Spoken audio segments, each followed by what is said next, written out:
Hello YouTube and welcome back to the channel. Today we're going to be going over another solo queue video. This isn't a super amazing video for me, like match wise, but there are a couple things that I would like to point out that I think people could learn from, and some mistakes that I made that I want to go over so that I learn from them myself, because you know, if you go through your own mistakes and watch them back and go through all that hindsight 2020 crap, you will learn a lot and you will hopefully not make those mistakes again, which is what I'm hoping. So just a regular Outback game. First round, I don't think I really do much, mainly because my teammates do all the work. I'm not a rushing player. I'll play Twitch. I'll set my pre-place. I'll excuse me. I'll find a way to get into the building, and then just work my way towards the bomb site. You get 3 minutes, you might as well use them, right? So I'm just kind of following my Ash in here, setting up some random claymores just in case. And as you see, it's already a 4v1 with 150 left. Now it's a 3v1. I follow my Ash up. I low-key get my Ash killed here because I'm trying to punch the barb, and she is trying to walk down, and I kind of body block her trying to punch the barb. And then she swings. So I don't know if I really got her killed, because she did still swing the dock. She could have went around me and walked down, but I definitely was in her way. So yeah, like I said, that first one was absolutely nothing on my part. I did nothing. I played slow, and my teammates just rushed in and killed everybody, so it worked out. For the second round, I decided to switch to the Yana because my teammates are playing faster, and I don't really have time to sit on Twitch drones and clear util if my teammates are just going to be sprinting in. So I choose Yana, who's a little bit quicker of an operator. You'll see that I walk towards that window there. That's just to check if it's prepped. Because if somebody punches the barricade twice, then they can jump through it, right? Especially windows. So if you walk up to the window and you see a vault prompt, that means that the defenders prepped it for a jump out. If there's no vault prompt, it means there's obviously no setup barricade, no pre punched barricade, and then you're good. So regardless, I enter compressor here because it's below the bomb site. It's an easy way to just take map control, take garage. If you're playing an operator like Ash, like Yana, you want to take map control. You don't necessarily want to be sprinting in. You want to do it in a smart way, but you want to take map control. I didn't see this frost map on the top of the garage stairs. Watching it back, obviously hindsight 2020, you can see it in my peripheral. I was just too focused on other things, and I ran right into it. That is just an awareness thing. You need to be aware of frost mats, especially on tops of stairs. People like to put them there. That was just like an absolutely abominable fumble on my part. But I back up. Teammates are killing everybody again. You'll notice I did everything wrong this round. I shoot my Gone 6 at that shield. Somehow it doesn't break the shield. I do get a kill here, even though I'm low health, mainly because he's not looking. But yeah, walked into a frost mat, missed a Gone 6 on a shield, and you'll see here, it was a 2v1, now it's a 1v1. I missed my EMP impact on that bulletproof. And then I hear him get on the boosted angle, because I knew there were head holes there, and I pre-fired and I just missed, unfortunately. I was aiming at the wrong spot. I pre-fired and I missed, and I was low health because I hit a frost mat. So it is what it is. On Outback, it's technically a defender-sided map. If you pull out some cheese, you can get a couple attacker rounds, but really you should only expect to get one. And we got ours on the first round, so worst case scenario cannot happen, which is a 3-0. So we're already chilling. We're sitting fine. And after that, they decided to run laundry back. So none of my teammates wanted to play hard breach, so I decided to hop on Ace. Ace has a great gun, and obviously he's hard breach, so he can open the wall. And you kind of need that for almost every bomb site in the game. So I decided to pick the Ace. I opened the wall because they don't have any util on it. Don't forget to shoot defaults. and then I just go to work droning. As a hard breacher, this is what you should do. Open the wall, drone, push the bomb site, drone, plant. That's what your goal should be. Unfortunately, I'm left in a 2v4 right now, and then my teammate dies, and it's a 1v4. That's the one downside to playing with extremely fast teammates, and that's how it usually goes in solo queue, is your teammates just decide to rush in, and it was like a minute 45, a minute 50, and it was a 1v4. It's unfortunate that people don't play the game the right way, but you kind of have to expect it. So now I'm in a clutch situation. I need to isolate my ones, especially in a 1v4. The other team will get antsy. Like that dude, he jumped out, that vigil. You'll notice Azami swings the breach, and I haven't played in a while at this point, so I just absolutely potato. It was horrendous. That should have been a freebie for me. That makes the round a 1v2, and I could have won much easier with that situation being the case, right? Then it's just 2 more 1v1s that I gotta win. Unfortunately, you don't always hit the shots, and I missed. And another mistake. So this is what, mistake number 6 or 7 this game. Another mistake. I didn't check one specific corner. That is the left corner of games room by the window. And I just absolutely get shot in the back by that kid. It's so unfortunate. But you'll see, we are 3 rounds in, and I have not had a single good round yet. That's a horrendous start for me, but you know, it's a halves game. Siege is. It's basically also I'm making the head holes on the wrong side there and reinforcing the wrong side, but regardless, I must have just been distracted or something. As I was saying, the siege is just a game of halves. So like your first half is the attacking half, right, or defending half, depending on which side you start on. The next half has no effect on the first half, right? There is no reason to carry over like mental chalking or just anger or frustration from one half to the next. There's no reason. It doesn't help you. It's not going to affect anything. There's no reason to do it.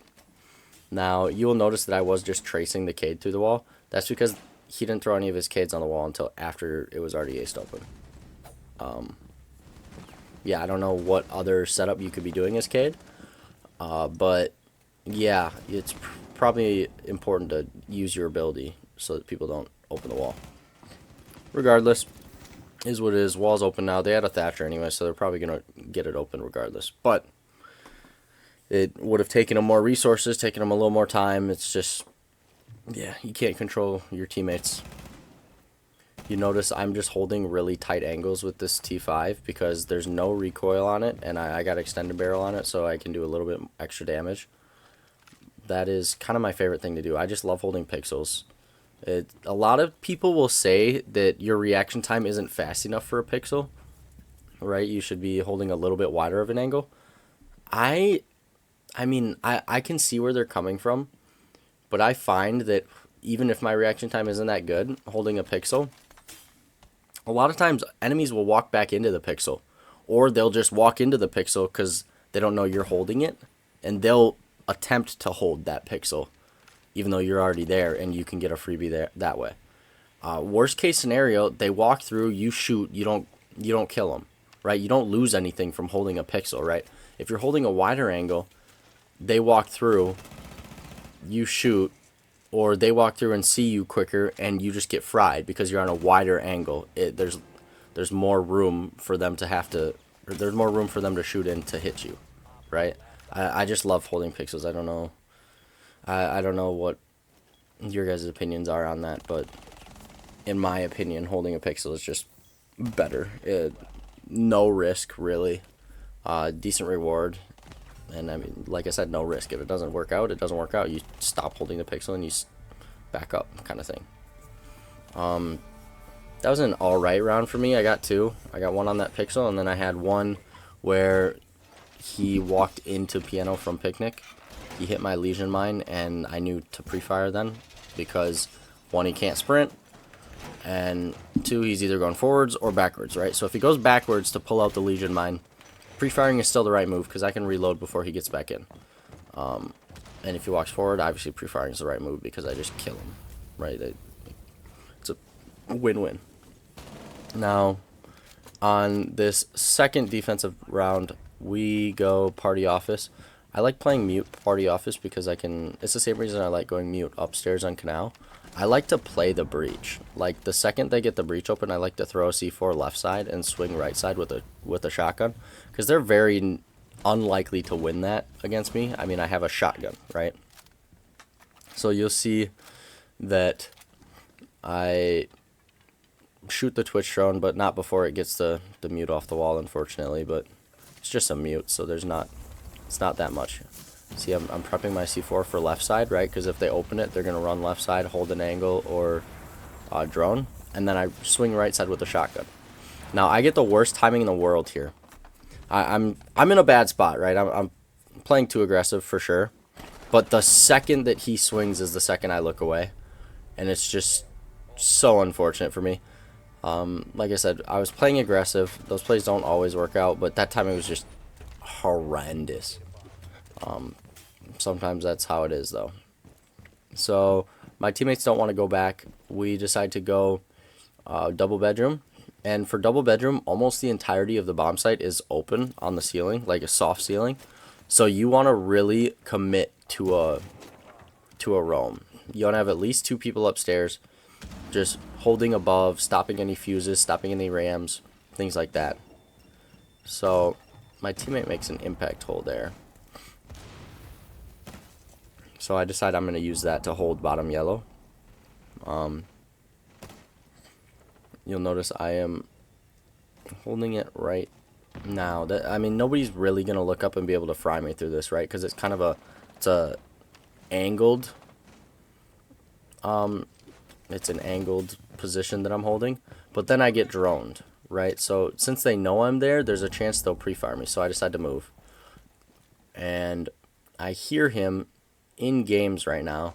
So I yellow ping for my teammate so my teammate knows he's there. And I notice my teammate sprinting at him. So I decide I'm going to swing at the same time. Because my teammate's sprinting, he's going to be shooting at my teammate. I'm going to swing with my teammate so that one of us can get the kill.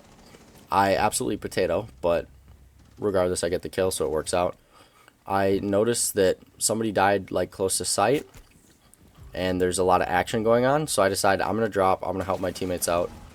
And yeah, that's pretty much it. I get pretty lucky on that guy in the hallway not shooting me. I went to swing bathroom just to check if anybody was there, and he shot right at that second, so it worked out for me. Now in a 4v1, you'll notice everybody decided to run at him. We lost one, and then we ended up killing him because Vid was just better. But in ranked, everyone is so undisciplined, it blows my mind. Like if you're in a 1vx, they will run at you until there's like 2 of them left. Then they'll decide to be disciplined. So you can get a lot of freebies in a 1vx. You can win a lot of 1vx's just by playing patient, playing smart, not losing your head. You know, like if you get in a 1vx, a lot of times people just start walking around and start like rushing, trying to chow random angles, and it's just not the way to play.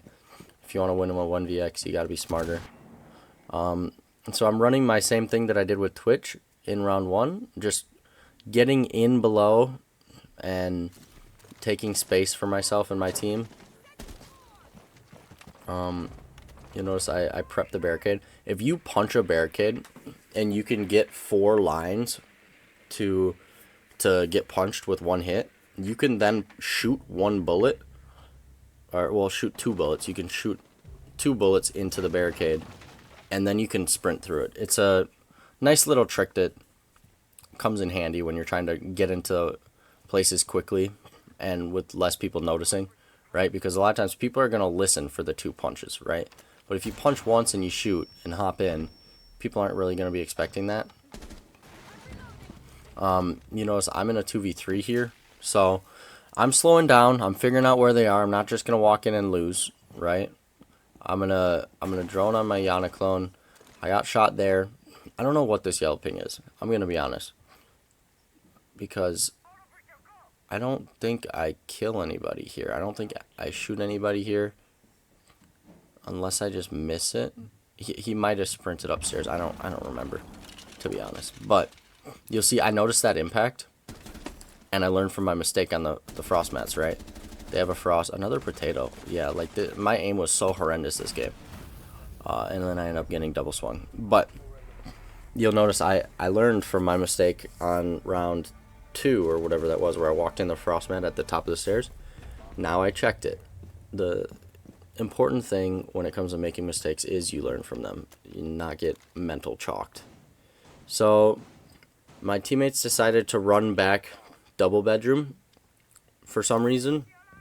I mean, I know we won 3-1, but it's just not a good bomb site. So I'm disappointed in my team for voting for this, to be honest. Regardless, I'm running it. I'm holding upstairs with Legion again because Legion's an amazing operator. You can lock down a lot of positions, a lot of spots. It's intel and denial at the same time, so there's no reason not to use it. So I'm just going to be playing above and trying to prevent them from taking ground at all.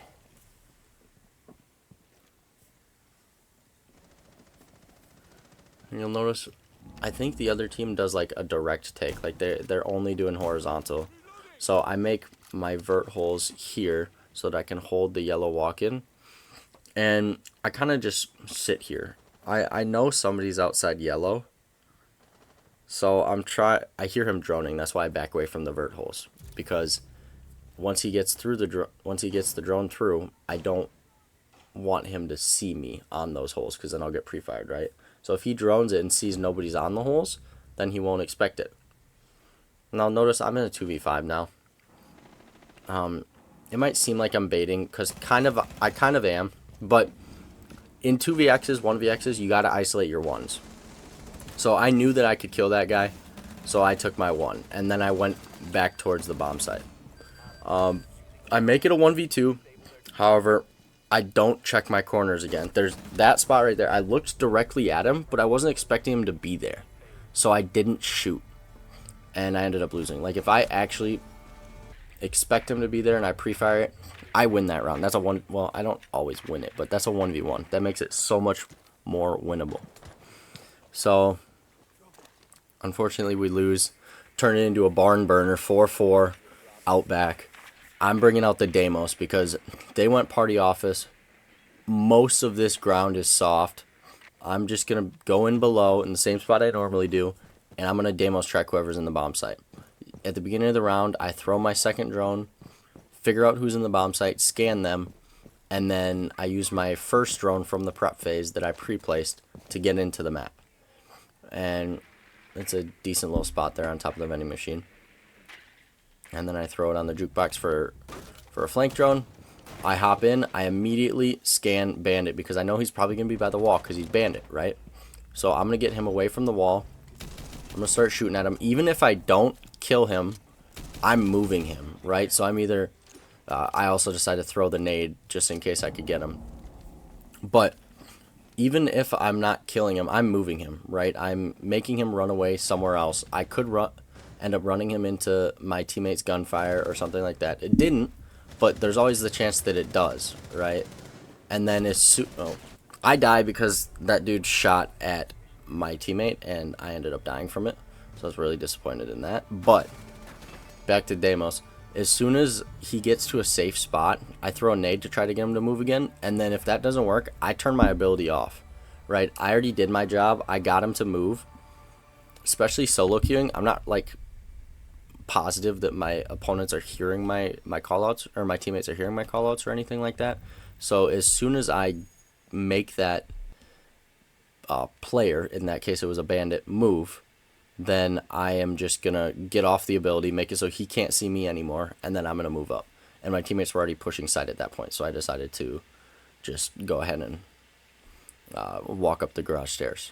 But yeah, anyways, hopefully you guys learned something from that. Mostly what not to do. Like I said, it wasn't a great game for me. Somehow I ended up with 10 kills, but like none of those kills were really awesome. It was just mostly pointing out all the mistakes I made and trying to learn from it myself, and hopefully helping you learn from it as well. If you guys enjoyed, feel free to leave a like, comment, subscribe, and I will see you guys next time. Bye.